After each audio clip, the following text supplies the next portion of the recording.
Ina yabo a gare ka ya Allah, sarki ya tabbata a gare ka. Ban isa in yabe ka kamar da kai ba kanka ba. Ina salati da sallama ga shugaban halittu Annabi Muhammad da alayensa da sahabbansa baki daya. Ba haka ƴan uwa masu kallo, assalamu alaikum wa rahmatullahi wa barakatuh. Barkamu da saduwa a wannan lokaci. Insha Allah ta'ala yanzu zamu tattauna game da yakin Amurka, Isra'ila da Iran a karo na 42. A wannan karan za mu tattauna game da muhimman abubuwa da suka shafi tattauna da aka yi a Islamabad, babban birnin wato Pakistan, na sulhu tsakanin Amurka, Isra'ila da Iran, inda ake kokari a ga an kawo ƙarshen wannan yaƙi. Ga dukkan alamu a wannan karan Amurka ta hoɓaso da nufin kawo ƙarshen yaƙin. Ba shakka hare-haren da Isra'ila ta kai abu biyu ne nake hasashe, ko dai Isra'ila ta ci gashin kai, ta yi abin da ya shambaci Amurka, wanda wannan ya ɗanyi nisa. Na biyu, wanda shi ya fi kusa, haɗin baki ne tsakanin Isra'ila da Amurka don su rama irin ɓannar da Iran ta yi musu da Hezbollah, duba da kasancewar an zo gaɓar yarjejeniya. Ba za su yadda wato farashin wannan yarjejeniya zama mai araha a wajensu ba, shine tsagaita wuta bisa wasu sharuɗa. Da haka za su yi amfani da wata dama ta Isra'ila ta karya doka, ta yi abin da ta ga dama da sunan cewa ai yarjejeniya bata shafi Lebanon ba, wanda wannan ƙarya ce. Sun san tun farko an tattauna akai, wanda a halin yanzu suna cikin a tattauna, an samu sabani tsakanin Amurka da Iran kan cewa shin dama an sa Lebanon a ciki ko a sa ba. Ala ayi halin, Isra'ila da Amurka sun haɗa baki, sun yi kisan kiyashi, ai zuwa yanzu sun kashe sama da mutum 300 tare da raunata sama da mutum 1000. Sun lalata sassa daban-daban na Beirut, duk da sunan cewa wato yarjejeniyar ba ta shafi Lebanon ba. To a yau za mu tattauna ne game da yadda wannan tattauna, wani bangare na yadda tattauna ta gudana, da kuma martanin Hezbollah, inda Na'im Qasim ya fito ya gargadi gwamnatin Lebanon kada ta miƙa wuya ga Isra'ila. Wannan ya biyo bayan sanarwar da Isra'ila ta yi na umartar mahukuntanta da kai tsaye su shiga tattauna ba ta ɓata lokaci ba da wato mahukuntan Lebanon, kuma Lebanon din ta karkata zuwa ga hakan, wanda hakan ya haifar da sabani a cikin Lebanon. Shin ya yi daidai ne a yi wannan ko ba daidai ba ne ba? Tuni ma dai an samu zanga-zanga bayan kalaman Na'im Qasim, inda aka samu waɗanda suka yi ƙauya ga gidan gwamnati suna zanga-zanga, suna ɗaga shaidu a jikin kwalaye da suke nuna rashin amincewarsu da Lebanon ta tattauna da ainihin mahukuntan haramtacciyar ƙasar Isra'ila, wanda wasu daga ciki ma ana ganin wato jami'an Hezbollah ne, yayin da wasu suna da alaƙa. Ko ma dai menene dai, dama na gaya muku Hezbollah suna da tasiri a cikin Lebanon. Kusan talaka Lebanon zukatan suna tare da su, kamar da zukatan wato Falastinawa ke tare da Hamas. Ko sai dai kawai duk wannan da suke za su yi suka, za ka samu 'yan siyasa ne. A takaice dai waɗannan su ne muhimman abin da za mu tattauna akai a cikin wannan shiri a yanzu, insha Allahu ta'ala. Gabanin tattaunawa ta wakana a yau din nan, wacce ta fara wakana a birnin Islamabad na Pakistan tsakanin Amurka da Isra'ila, inda mahukunta na Isra'ila suka rika sadadawa domin ainihin wato halartar wannan tattaunawa, inda tattaunawa ta hada da manya-manyan wato mahukuntan Isra'ila da suka hada da JD Vance, wanda shine jagora na wannan tafiya, tare da wasu manyan jami'ai irin su Jared Kushner da Steve Witkoff, wato mai wakilin Trump na musamman a gabas ta tsakiya. Waɗannan su ne da wasu su suka halarci wannan tattaunawa, wacce ake ganin wato ta buɗe wani sabon shafi a siyasance tsakanin Isra'ila da Amurka, ko za ta buɗe, tunda ai ba a riga an cimma abubuwan ba, amma dai ana sa ran tsakanin Isra'ila, Amurka da Iran, wannan tattaunawa za ta buɗe sabon shafi na salon siyasar tsakaninsu, wanda ake sa rai ta dalilin wannan tattauna a kawo ƙarshen wannan yaƙi. To sai dai gabanin tattauna ta wakana, Iran ta riga ta jaddada matsayarta, ta fitar da ainihin wato sanarwa game da mashigar Hormuz, inda Iran ɗin ta tabbatar da cewa ita take da haƙƙi na ainihin kula da mashigar Hormuz, kuma yanki ne mai muhimmanci a wajenta. Ita take da mallaki, take da iko da ragama na wato abin da ya shafi tattalin arzikin wannan yanki, ba wani ba. Wannan sanarwa ce Iran ce tun gabanin wato ita wannan tattaunawa, tare da tabbatar da cewa za ta ƙara canja fasalin tsarin tsaro a cikin mashigar Hormuz din. Haka zalika Iran din ta fitar da sanarwa cewa sun riga sun gama shiri, kamar da kakaki na dakarun kare junjiya hali na Iran, ko shi ko kakaki na headquarter wato Khatamul Anbiya, ina kokonto ne daga waye na ga sanarwa ta fito. Ala ayi halin da sun fitar da sanarwa cewa ainihin wato Iran za ta ci gaba da kai miyagun hare-hare na ɗaukar fansa akan Isra'ila, za ta dawo fagen daga da tsananin ƙarfi matukar wato ba a daina kai hare-hare Lebanon ba. Wannan sanarwa da Iran ta fitar ya wanke kokwanton cewa ta siyar da Hezbollah kamar da suke cewa ainihin wato sayar da Hezbollah ta yi ta kai ta tabarota, sun haɗa baki da Amurka sun cimma matsaya ba tare da Lebanon ba. Da haka sakon Iran ya ainihin wanke ainihin wannan zanga-zanga tare da tabbatar da cewa ainihin wato Iran din tana tare da Lebanon. Lebanon juz'i ne na Iran, la yatajazza, ba zai yi a raba tsakanin wato Lebanon din da Iran ba, tilas ne yarjejeniyar ta shafi Iran ta shafi Lebanon. To bayan ne kuma tattaunawa ta biyu baya abubuwa suka wakana a cikin wannan tattaunawa. Akwai abubuwa muhimmai da aka tattauna waɗanda ya kamata a ce mun ɗan yi nazari a kansu.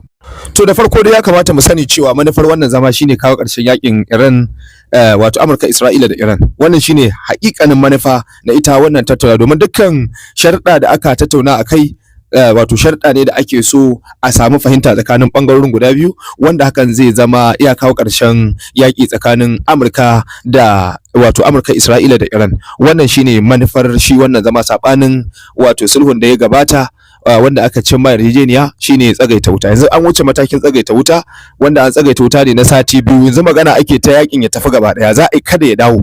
Wannan tattaunawa kamar da muka riga muka faɗi a shirin da ya gabata an gina ta ne akan wannan.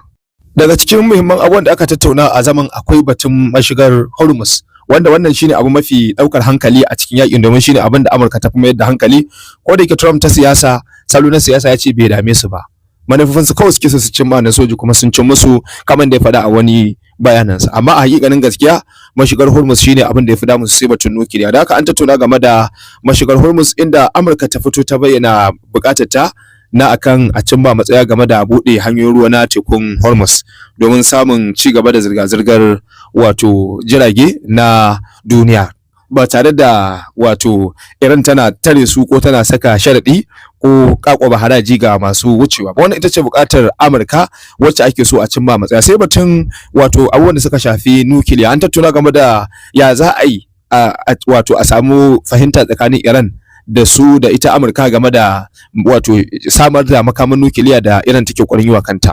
Abinda Amurka ta buƙata shine Iran ta daina tace, ta dakatar da aikin tace sinadarin uranium ɗinta wanda zai kai ga ta kirkira makaman nukiliya. Haka da buƙatar ta miƙa tatacce wanda yake hannunta. Wannan gabar ta nemi ta musanta abin da aka faɗa, wanda muka tsokaci akai a baya cewa jiragen da aka ga sun je wato cikin Asfahan sun yi ɗan harbe-harbe, cewa ba haɗin baki ne tsakanin Iran ɗin da Amurka, za su kwashi tataccen uranium ne. Idan haka ne me ya shigo da batun wato za su daina tacewa sannan wanda suke da shi za su miƙa in an riga an kwashi? Ba shakka wannan yana karfafar cewa wani abu ne da Amurkan take da muradi, amma ba ta karba da karfi ba, ba ta karba ba sa wani sharadi na haɗin baki tsakaninta da Iran ba a baya, sai dai yana cikin abin da Amurkan ta bujiro da shi a teburin tattaunawa a halin yanzu a zaman da aka yi a Islamabad na ƙasar Pakistan. Sai kuma abin da ya shafi yaƙi, an tattauna game da wato daina kaiwa juna hare-hare, a daina kai hare-hare tsakanin Amurka da Iran, ba a cikin teku ba a cikin birane ba. Ana buƙatar wato duka ɓangarorin biyu su daina kaiwa juna hari, Iran ta daina kai hari akan sansanonin Amurka, yayin da su ma za su daina kai hari akan Iran. Haka zalika Iran ta daina kai hari akan Isra'il. Kamar yadda kuke gani kai tsaye, wannan buƙata ce da take da alaƙa kai tsaye da yakin, akasin wato sauran buƙatu da suke da alaƙa da tattalin arziki da sufuri tsakanin ɓangarorin guda biyu. Haka in ka duba hatta nukiliya ta da alaƙa da yaƙi, amma ba ta alaƙa ta kai tsaye ba, ta fi kama da alaƙa ta tattalin arziki da tanadi da dabarun soji. Amma daina kai hare-hare shine ke da alaƙa da shi yaƙin kai tsaye, wanda kuma shine fi muhimmanci, shi fi kamata a bawa muhimmanci, shine a tabbatar an dakatar da kai waɗannan hare-hare. Sai dai mu sani wato ita wannan buƙata ta dakatar da kai hare-hare za a gina ta ne akan cimma matsaya kan sauran sharuɗan. Haka zalika daga cikin abin da aka tattauna, an tattauna abin da ya shafi tattalin arziki, abin da ya shafi takunkumi, buƙatar a cirewa Iran takunkumi da aka ƙuba mata, sannan a biya ta diyya kan asarun da aka yi mata, sannan a janye sojojin Amurka daga gabas ta tsakiya, sannan a kyale Iran ta ci gaba da sarrafa mashigar Hormuz. Wannan buƙatu ne daga ɓangaren ita Iran, kamar da kuke gani daga can ɓangaren wato buƙatu ne daga ɓangaren Amurka. Duka ɓangarorin biyu, Amurka da Iran ɗin, kowa ya bujuro da buƙatarsa, kuma Amurka ta fito ta bayyana wa Iran cewa sun zo da kyakkyawan manufa na a cimma matsaya, ba batun wasa ko wani wasa da hankali na siyasa a cikin wannan tattaunawa. Da gaske suke sun zo da kyakkyawan kuduri da kyakkyawan manufa na ganin an kawo ƙarshen wannan yakin. Da haka suna buƙatar ita ma Iran ta ɗauki abin da gaske, kada ta ɗauki abin da wasa, ba sa buƙatar wannan. Sai dai kuma an sami tirjiya tsakanin su, ko in ce cin karo tsakanin wato buƙatun ɓangarorin guda biyu. Duk da yake abin da ake tattaunawa abubuwa ne da wasu ake cimma matsaya a hankali, wasu kuma ba a cimma matsaya, wanda ƙarshe ma dai zaman bai armashi yanda aka so, wanda aka sa rai ba shine a cimma matsaya kan duka batutuwa. Misali daga abubuwan da suka samu saɓani suka ci karo yayin tattauna shine musanta juna.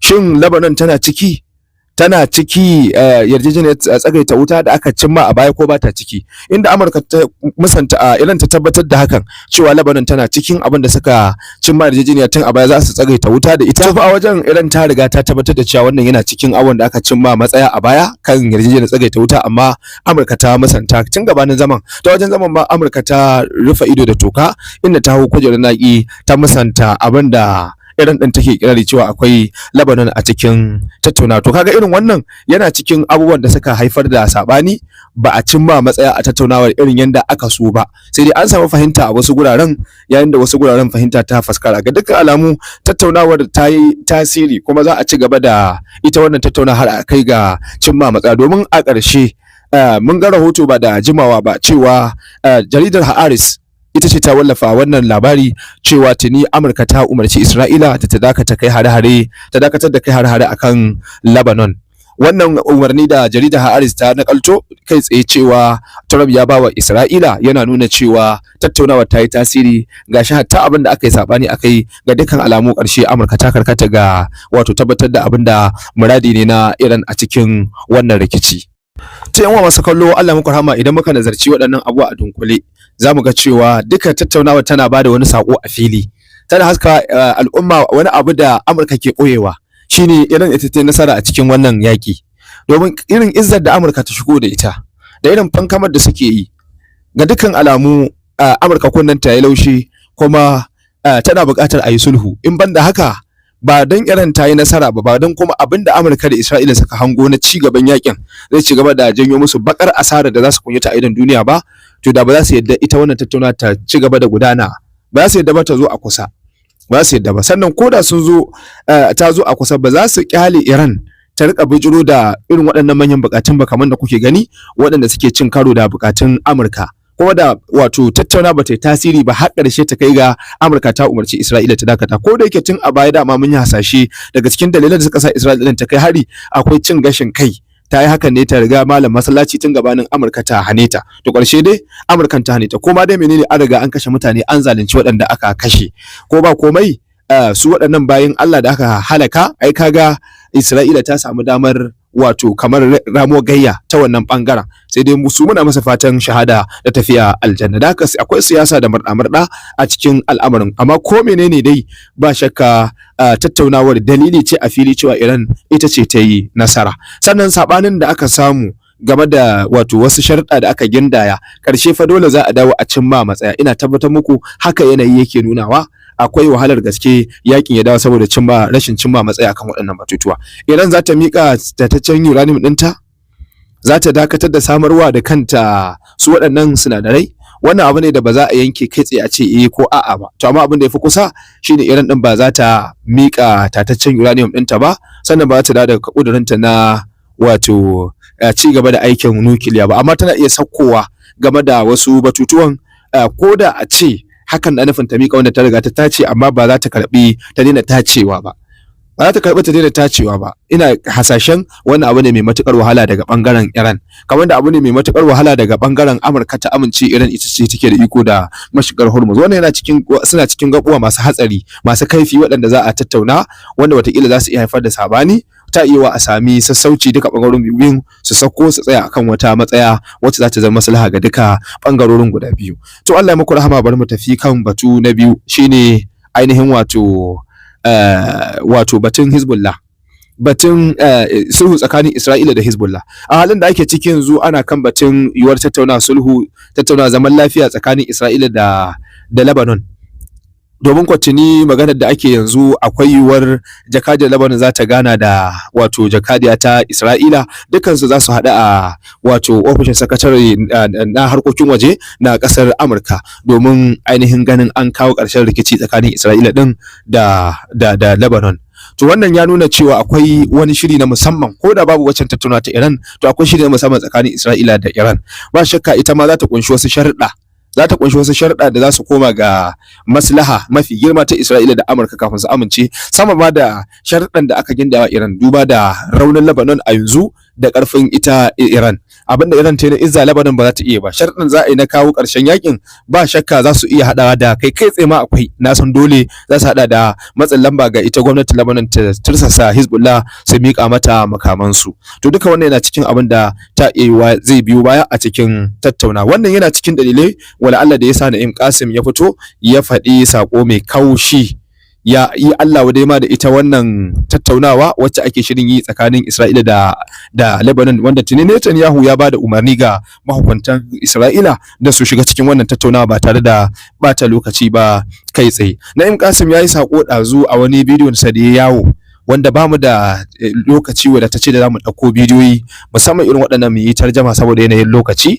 amma dai a takaice gaba ɗaya jigon manganin Na'im Qasim, sakatare janar na Hezbollah a yanzu, shine da farko ya fara maganarsa da wato cewa mutanen da aka kashe kamar jininsu zai zama shimfiɗa ga nasarar al'ummar Lebanon, zai zama fansa ga samun yanci da tsiran al'ummar Lebanon, zai zama shimfiɗa ga yin nasara. Da haka bai kalli kashe mutanen da Isra'ila ta kashe a matsayin faduwa ba. Duka sakonninsa sun kunshi abubuwa guda biyu. Abu na farko shine abin da ya shafi wato wannan yaki ya jinjinawa dakarun Hezbollah waɗanda suka tsaya tsayin daka wajen shan gaban yan mamaya a kudancin Lebanon tsawon shekaru, sannan kuma suke janyo wa Isra'ila bakar asara da asarar dukiyoyi da rayuka a cewarsa. Abu na biyu, ya jinjina wa su kansu al'ummar Lebanon game da yadda suka ba da goyon baya ga Hezbollah, suka tsaya suka jurewa kowace irin wahala domin fuskantar makiyansu. Jigo na uku shine sako zuwa ga gwamnatin Lebanon tare da yin Allah wadai game da ainihin game da ainihin yadda ake kokarin ai wannan tattaunawa din tsakaninta da Isra'ila, inda ya kira abinda wato Lebanon din take shirin yi, tana so ta yi tanazulatun majaniya, kamar miƙa wuya da arhaka. Za ta miƙa wuya da arha, za ta wato yi sassauci mara riba, za ta yi sassauci mai arha wanda zai zama a kyauta bagas, za ta ba wa Isra'ila ƙasarta ta ci gaba da mamaya. Da haka ya soke su cewa kar su kuskura su yi wannan kasassaba, tare da tabbatar da cewa Hezbollah suna ƙoƙari matuƙa wajen wato shan gaban Yahudawa tare da janyo musu bakar asara, cewa Hezbollah din tana da ƙarfin da ita kadai za ta iya dakatar da mamayar Isra'ila tare da mai da ita baya. Babu buƙatar gwamnati ta miƙa wuya a ci gaba da mamayar ƙasar Lebanon. Waɗannan su ne a dunkule muhimman abubuwa da shi Na'im Qasim ya ainihin tattauna a cikin wannan sako. Banda wannan da wasu batutuwa duka suna koma ne kusan a ƙarƙashin waɗannan abubuwa guda uku da na takaice muku. Cewa masu kallo, Allah muku rahama, kamar da kuke gani al'amura sun ɗauki zafi. An fito daga wutar yaƙi an zauna a teburin tattaunawa. A halin da ake ciki yanzu, Iran, Lebanon da Isra'ila, Amurka na wato gaban wato abubuwa guda biyu, zaɓi biyu, ko dai fahimtar juna a cikin tattauna da take gabansu, ko kuwa rashin fahimtar juna. Bayan rashin fahimtar juna, ko dai a samu sassauci daga ɓangarorin guda biyu, a sami wato zaman lafiya, ko kuwa rashin sassauci biyu. Bayan sassaucin ku shine ci gaba da wato faɗaɗa lokacin tattaunawa ɗin, wannan shine sassaucin.